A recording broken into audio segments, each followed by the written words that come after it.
Assalamualaikum warahmatullahi wabarakatuh. Alhamdulillah alladzi arsala rasulahu bil huda wa dinil haqq liyudhhirahu 'ala ad-din kullihi wa kafa billahi shahida. Asyhadu an la ilaha illallah wahdahu la syarika lah wa asyhadu anna Muhammadan 'abduhu wa rasuluhu la nabiyya ba'dahu. Allahumma shalli wa sallim 'ala Muhammad wa 'ala alihi wa ashabihi ajma'in. A'udzu billahi minasy syaithanir rajim. Bismillahirrahmanirrahim. Lilladzina ahsanul husna wa ziyadah wa la yarhaqu wujuhahum qatarun wa la zillah. Ulaika ashabul jannah hum fiha khalidun. Walladzina kasabus sayyiati jazaa'u sayyi'atin bimithliha wa tarhaquhum zillah ma lahum minallahi min 'asim ka'annama ughshiyat wujuhuhum qita'an minal layli musliman. Ulaika ashabun nar hum fiha khalidun. Shadaqallahul 'azim. Surah Yunus ayat 26 dan 27. Bagi orang yang berbuat baik, Allah berikan pahala yang terbaik, yaitu surga, dan wajah mereka tidak ditutupi oleh debu atau kehinaan. Mereka itulah penghuni surga dan mereka kekal di dalamnya. Orang yang mengerjakan kejahatan, bagi mereka ada balasan yang setimpal dan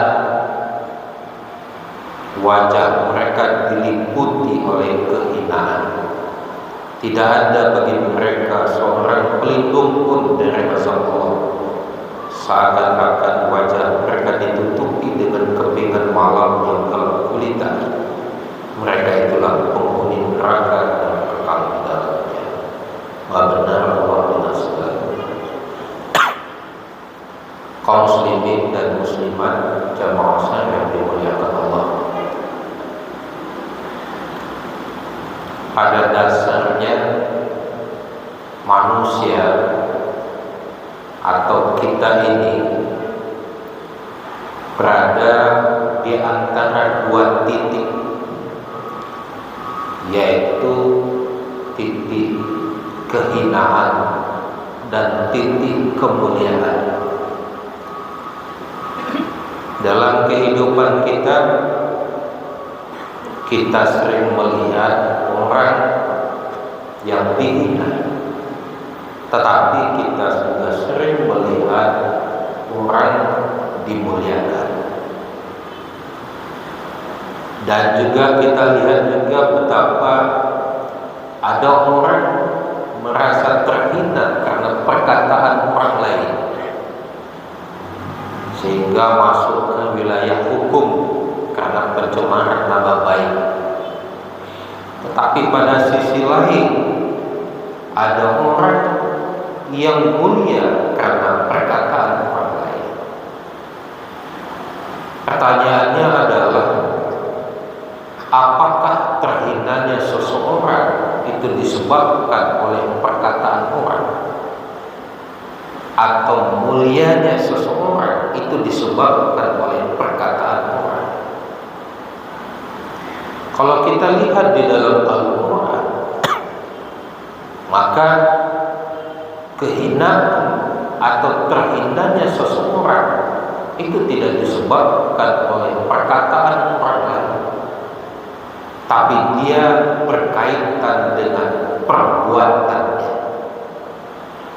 Inilah ayat yang kita bacakan tadi. Ada orang yang berbuat kebaikan dalam kehidupan ini, maka dia akan diberikan oleh Allah ganjaran yang terbaik.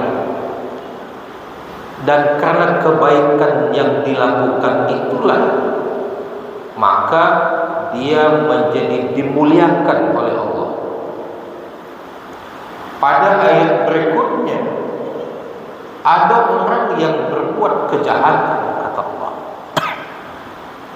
dan dari perbuatan kejahatan itu dia akan mendapatkan balasan yang setimpal dengan kejahatan itu. Ditambah kemudian karena faktor kejahatan itulah wajah mereka atau kehidupan mereka diliputi oleh kehinaan. Maka kalau kita lihat dari ayat ini, yang menjadikan seseorang itu mulia karena perbuatannya, yang menjadikan seseorang itu terhina karena perbuatannya. Perbuatan yang bagaimana yang dimaksudkan?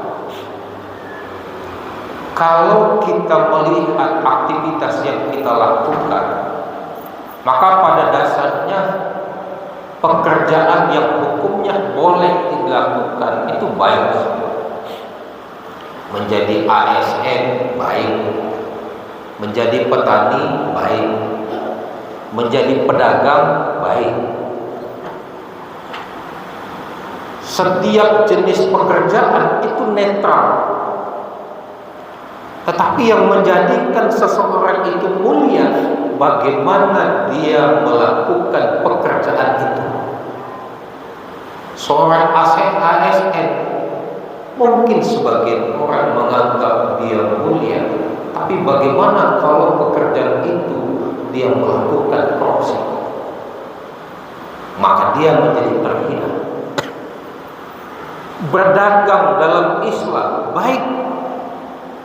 Bahkan Rasulullah seorang pedagang,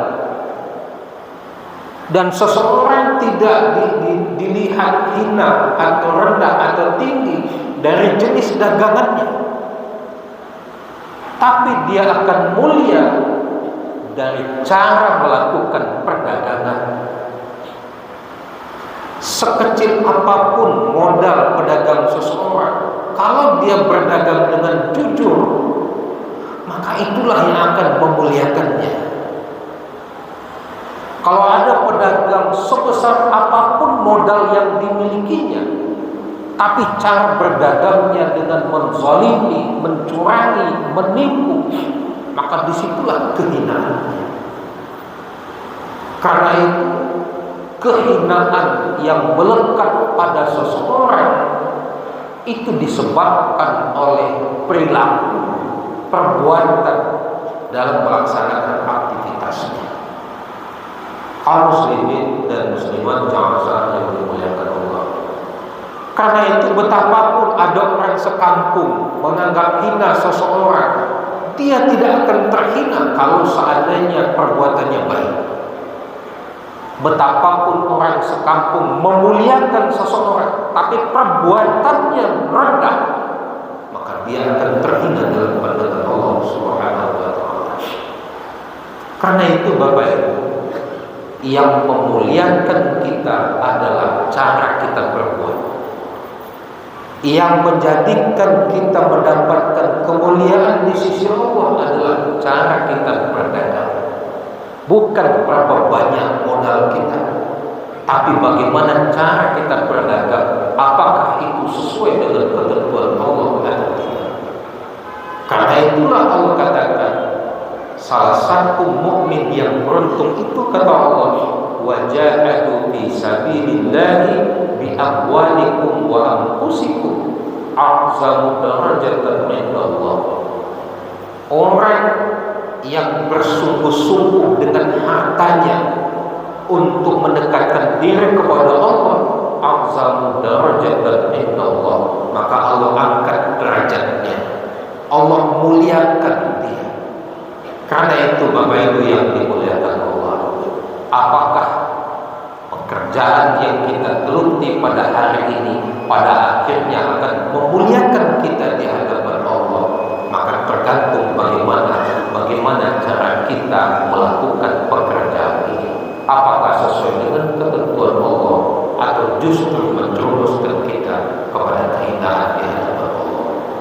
Lebih dan kurang mohon maaf. Wabillahi taufiq wal hidayah. Wassalamualaikum